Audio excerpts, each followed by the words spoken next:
Hello children. तो इस video में हम जो हमारा चैप्टर है द थर्ड लेवल, उसके क्वेश्चन आंसर्स को सॉल्व करेंगे। ये थर्ड लेवल जो है ये क्लास 12th का सेकंड बुक का फर्स्ट चैप्टर है। ठीक है, इसकी लाइन टू लाइन एक्सप्लेनेशन हमने कर रखी है। अगर आपने लाइन टू लाइन एक्सप्लेनेशन देखनी है तो आप डिस्क्रिप्शन बॉक्स से लिंक ले सकते हैं, वहाँ पर I will put the link there. But यहाँ पर हम लोग सिर्फ क्वेश्चन आंसर्स को देखेंगे। ठीक है, क्वेश्चन आंसर जो टेक्स्ट में है और वो इम्पॉर्टेंट क्वेश्चंस है वही किए हैं डिस्कस। तो और इसके जो है क्वेश्चंस जो है उसके आंसर्स बिल्कुल सिंपल से सिंपल लिखे गए हैं, और ताकि स्टूडेंट्स को ज़्यादा प्रॉब्लम ना हो। और simple is the best thing. Simple जो चीज़ होती है वो बहुत अच्छी होती है। तो कोशिश की है बिल्कुल सिंपल रखने की। और ये क्वेश्चंस जो है एग्जामिनेशन में 2 नंबर के आते हैं, तो 2 नंबर के हिसाब से इनके आंसर्स छोटे छोटे लिखे हुए हैं। ठीक है, और अगर बड़ा आंसर भी आता है, एक क्वेश्चन आता है 6 नंबर का, तो उसको आप इसको ही बड़े क्वेश्चंस को जो है दो चार लाइन ऐड करके इसको आप बड़ा कर सकते हो। ठीक है, तो let's start. Our first question is what does the third level refer to.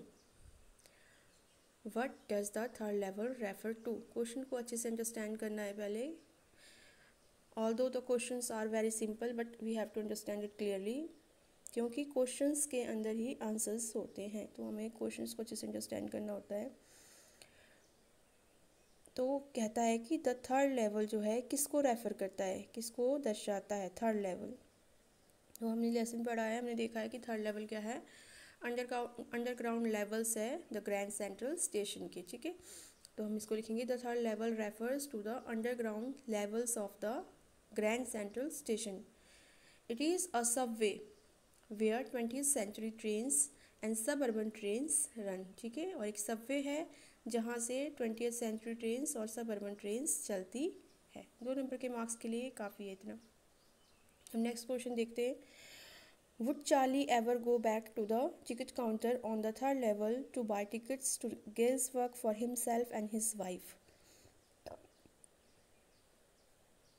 तो क्या चार्ली कभी टिकट काउंटर पे, थर्ड लेवल के जो टिकट काउंटर है उसमें कभी वापस जा सका टिकट्स लेने के लिए अपने और अपनी वाइफ के लिए? तो ये क्वेश्चन किया गया है कि चार्ली कभी भी क्या टिकट काउंटर में फिर से वापस जा सका, जब एक बार गया था उसके बाद फिर से वापस जा सका टिकट्स लेने के लिए, किसके लिए? अपने और अपनी वाइफ के लिए। तो इसका सिंपल सा आंसर है कि नहीं, वो वहाँ पर दोबारा से नहीं जा सका, because he did not find never find the corridors that leads to the third level। तो हम लिखेंगे no Charlie wouldn't able to go back there again। No Charlie wouldn't able to go back there again as he never found the corridors that leads to the third level at Grand Central Station। ठीक है, उसको वो corridors मिले ही नहीं कभी जो कि third level के तरफ जाते हों। ठीक है, ग्रैंड सेंट्रल स्टेशन के थर्ड लेवल की तरफ जाते वो उसको कॉरिडोर्स कभी मिले ही नहीं दोबारा से। ठीक है, फर्स्ट टाइम गया था वो सिर्फ। तो सेकंड क्वेश्चन भी हो गया। अब थर्ड क्वेश्चन देखते हैं। ये जो थर्ड क्वेश्चन है काफ़ी इंपॉर्टेंट है और हमेशा रिपीट होता है एग्जाम्स में, और ये क्वेश्चन जो है लॉन्ग में भी आ सकता है, इसलिए थोड़ा सा इसका मैंने थोड़ा एक्स्ट्रा डाला हुआ है। Do you think that third level was a medium of escape for Charlie? Why? Do you think that third level was a medium of escape for Charlie? Why? क्या आपको लगता है जो थर्ड लेवल है Grand Central Station का वो Charlie के लिए एक मीडियम ऑफ एस्केप है, एक ज़रिया है बचने का, भागने का सच्चाई से? ठीक है, तो ऐसा लगता है आपको, और ऐसा क्यों लगता है? वाई? ठीक है, तो यस, ये तो लगता है ये yes the third level was a medium of escape for Charlie, as we can see in the lesson that Charlie always had a desire for seeking the third level। ठीक है, उसके मन में हमेशा एक डिज़ायर रही थी कि उसको ढूंढना है थर्ड लेवल को। He created his own imagination about the third level, और अपने ही उसने क्रिएशन कर रखी थी, इमेजिनेशन कर रखी थी थर्ड लेवल के बारे में। And at the end of the story when his friend Sam disappeared, और जब अंत में जो उसका फ्रेंड होता है वो डिसअपियर हो जाता है, गायब हो जाता है, तो वो फिर वही सोचता है, ही thought that Sam would go to the third level at Grand Central and reached at Galesburg in 1894। और उसको लगा कि उसने सोचा कि सैम तो पक्का ग्रैंड सेंट्रल के थर्ड लेवल पे गया होगा, और कहाँ पहुँच गया होगा? 1894 के गेल्सबर्ग में पहुँच गया होगा। सो ये these are all many things which indicates that third level is a medium of escape for him, ठीक है। ये सारी बातें बताती है कि हाँ उसके लिए मीडियम ऑफ एस्केप था, ठीक है। नेक्स्ट क्वेश्चन की ओर मूव करते हैं। Next question is what do you infer from Sam's letter to Charlie, ठीक है। What do you infer from Sam's letter to Charlie, Sam का जो लेटर होता है, जो लिखा होता है उसने चार्ली के लिए, उससे आप क्या समझते हैं या क्या आपको क्या दर्शाता है ये जो लेटर है। तो ये हमने आंसर लिखा है, Sam's letter to Charlie is nothing but Charlie's own imagination, ठीक है।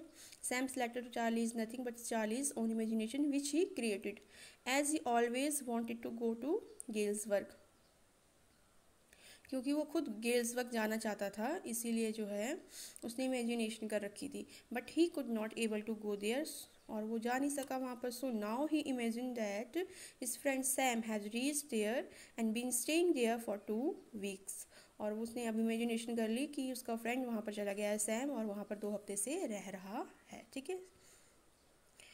नेक्स्ट है हमारा 5th question, do you see an intersection of time and space in the story?